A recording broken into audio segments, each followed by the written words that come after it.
매일 성경과 함께하는 오늘의 큐티 시간입니다.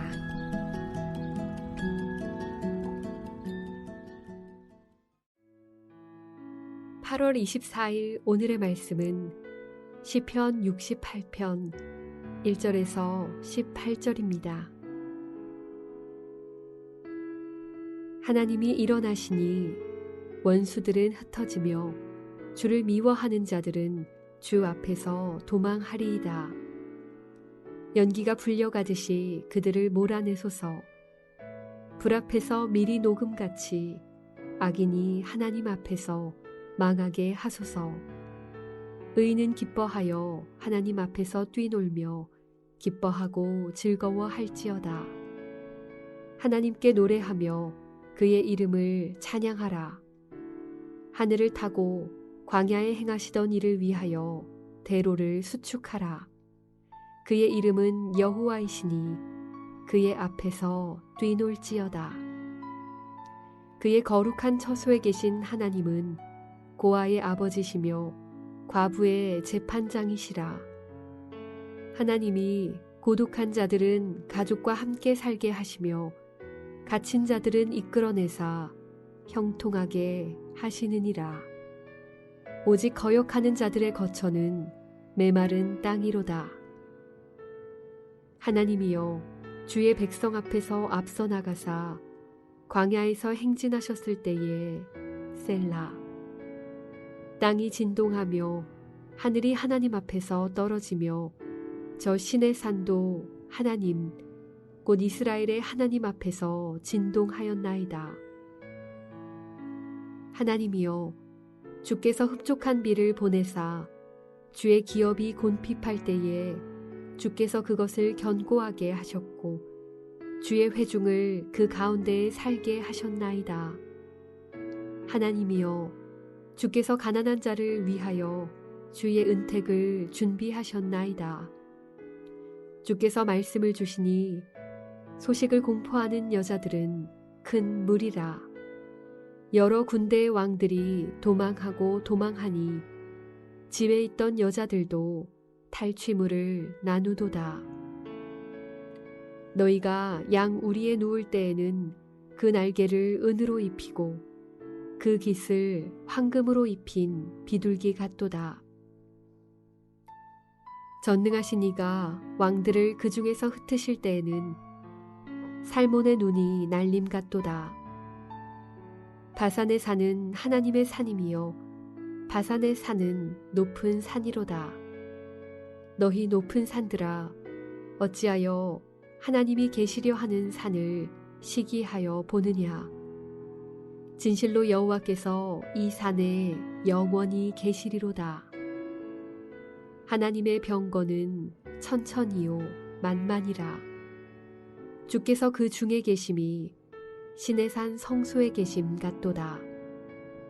주께서 높은 곳으로 오르시며 사로잡은 자들을 취하시고 선물들을 사람들에게서 받으시며 반역자들로부터도 받으시니 여호와 하나님이 그들과 함께 계시기 때문이로다.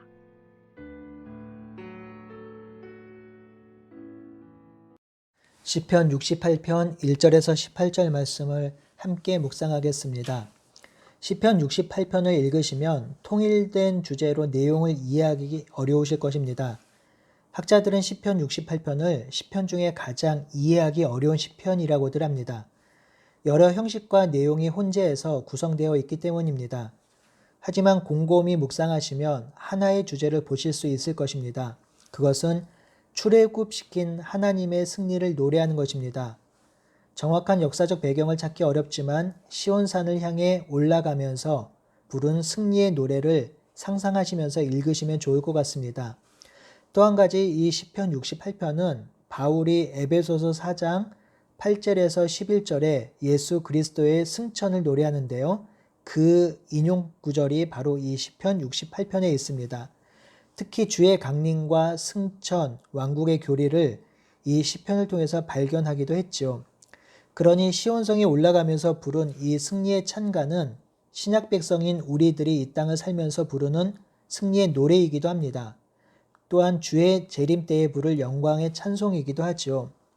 오늘 본문 시편 68편 1절에서 18절은 두 단락으로 나누어 볼 수 있겠습니다. 1절에서 6절 하나님이 원수들을 멸할 것이며 의인을 구원하실 것을 찬양하는 내용이며 7절에서 18절은 이 구원을 이루신 하나님의 인도하심과 그 승리를 노래하는 것입니다. 먼저 1절에서 3절을 보겠습니다. 시인은 하나님께 일어나소서라고 합니다. 이 표현은 민수기 10장의 법궤의 노래를 상기시킵니다.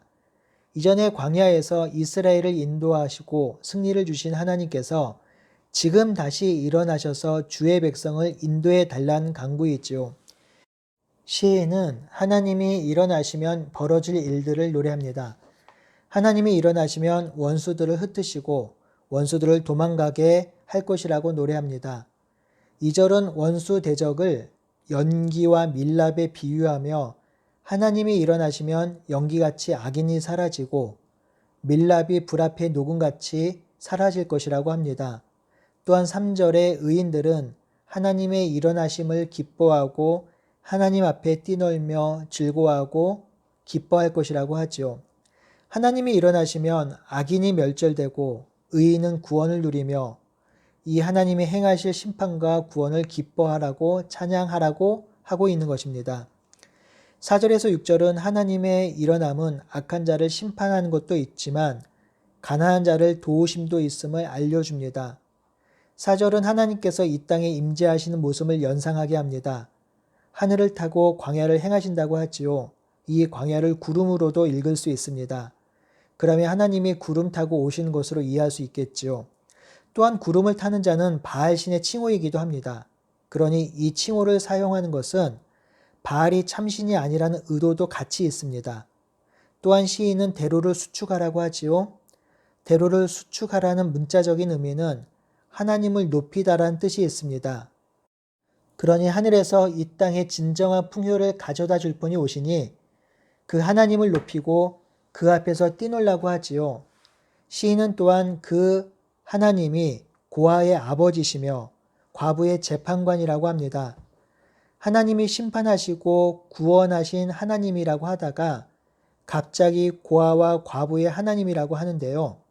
이는 심판과 구원하시는 하나님과 고아와 과부의 하나님이 긴밀하게 연결되어 있음을 드러내고 있습니다.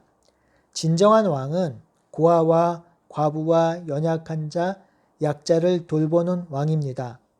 왕은 통치자 재판장이기도 하지만 5절에 있는 바와 같이 고아의 아버지이기도 하기 때문입니다. 이 하나님이 홀로 된 자들과 가족과 같이 살게 하시며 갇힌 자들을 해방하십니다.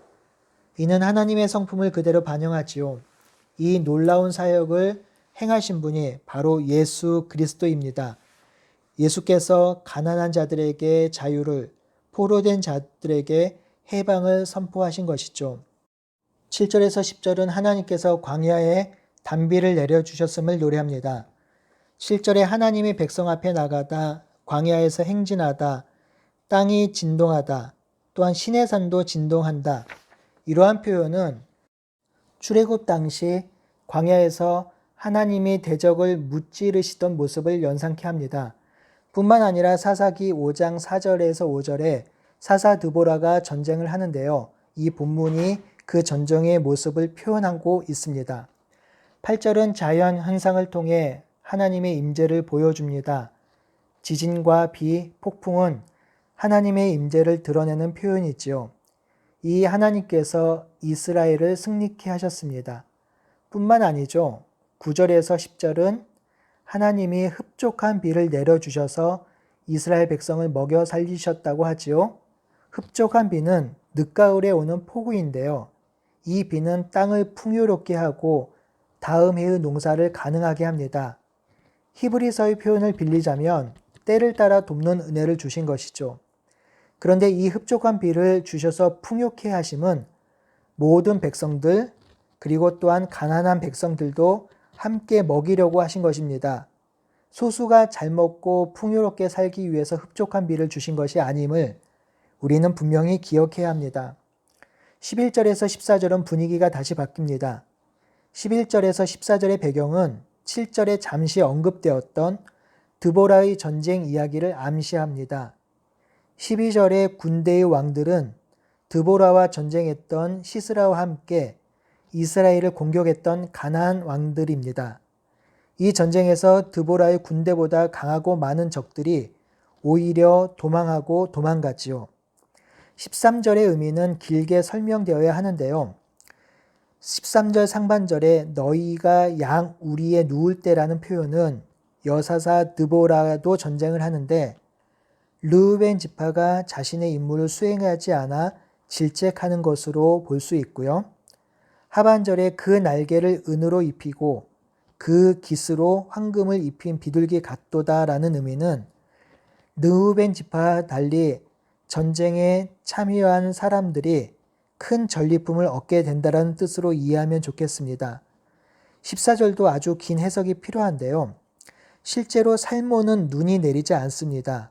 그러니 14절의 표현은 도망가는 왕들의 무기와 전리품이 살몬의 눈처럼 흩어져 있다는 표현일 것이고요. 결국 하나님께서 승리하셨다는 의미를 가지고 있습니다. 15절에서 18절은 이스라엘의 하나님께서 이스라엘 백성을 출애굽시키고 가나안 왕들을 이기시고 시온산의 왕으로 등극하시는 모습을 노래합니다. 15절에서 16절은 가나안 땅에 있는 높은 산들과 바산에 있는 신들이 하나님이 시온산에 등극하고 온 땅을 다스리는 왕으로 서신 것을 질투하고 있습니다. 17절은 전쟁에 승리하신 하나님이 수많은 군대를 거느리는 모습이 연상이 됩니다. 이 전쟁에서 승리하신 하나님께서 시온산에 앉으시고 이제 그의 백성들과 함께 그의 나라를 완성하신 것을 바라봅니다. 18절은 하나님께서 시온산에 오르신 후에 행하실 것을 노래하지요. 즉 반역자들을 포로로 잡으시고 반역자들로부터 선물을 받으실 것입니다. 이 구절은 바울이 에베소서 4장 8절에 인용하고 있죠. 왕이신 예수님이 원수를 사로잡고 승천하셔서 교회에 하나님의 은혜와 은사를 베푸신다라는 것을 노래하는 것이죠. 이는 궁극적인 하나님의 승리를 노래하는 것입니다. 이스라엘은 하나님을 묵상할 때 실제 하나님께서 그들의 역사 가운데 어떤 일을 행하셨는지 묵상했습니다. 하나님께서 출애굽시키시고 대적들을 물리치시고 시온성에 앉으신 하나님의 실제 역사를 묵상하고 그것을 기억하며 그 하나님이 지금 자신들과 함께 있으므로 삶의 소망을 바라보았습니다. 그 구약의 역사한 하나님이 예수님을 통해서 지금 우리와 함께 하십니다. 그 하나님의 언약이 예수님을 통해 우리에게 이루어지고 있습니다. 그러니 우리가 언제나 묵상해야 할 것은 하나님의 행하신 역사와 앞으로 행하실 일들입니다. 그리고 이 역사를 믿는 것이죠. 악한 세상은 우리로 하여금 이 세상을 믿음으로 보지 못하게 합니다. 부정적인 것을 보게 하고 죄가 승리하는 것을 보게 합니다. 죄가 이 땅을 이끌어가는 것을 보게 합니다. 하지만 우리가 이 시편 묵상을 통해서 하나님이 원수 대적을 물리치시고 왕위에 앉으심을 기억하며 결국 하나님의 백성이 승리할 것을 소망해야 합니다. 오늘 하루도 우리의 눈은 하나님을 바라보며 기쁨으로 승리하는 하루가 되기를 간절히 바라고 소원합니다. 아멘.